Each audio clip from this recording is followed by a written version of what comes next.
কিন্তু মাননীয় স্পিকার, আমাদের একটা তাগাদা ছিল যে এরা সংস্কারের বাহানায় যদি নির্বাচনটা না হতে দেয়, সেজন্য আমরা সবকিছুতে আপোষ করে জুলাই জাতীয় সনদও স্বাক্ষর করেছি।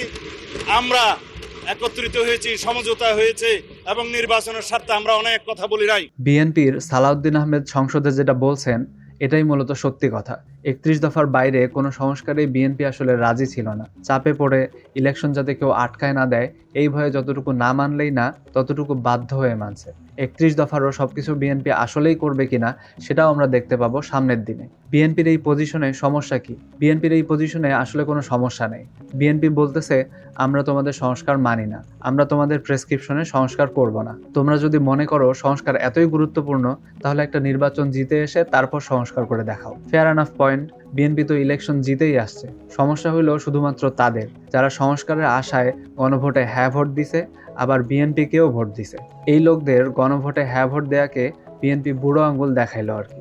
এখন এই লোকেরা যদি বিএনপির এই আচরণে অপমানিত বোধ করে তাহলে পরের সকল নির্বাচনে তারা বুড়ো আঙুলের ছাপ আবার ধানের শীষে দেওয়ার আগে ৩ বার চিন্তা করবে।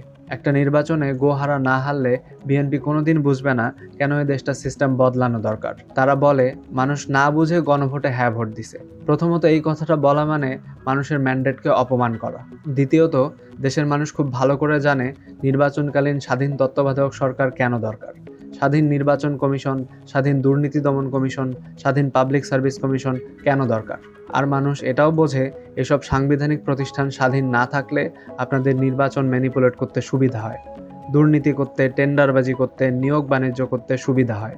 সুতরাং গণরায়কে মেনে নেন, তাতে মাটি ও মানুষের উপকার হবে, যার সুফল সবাই পাবে।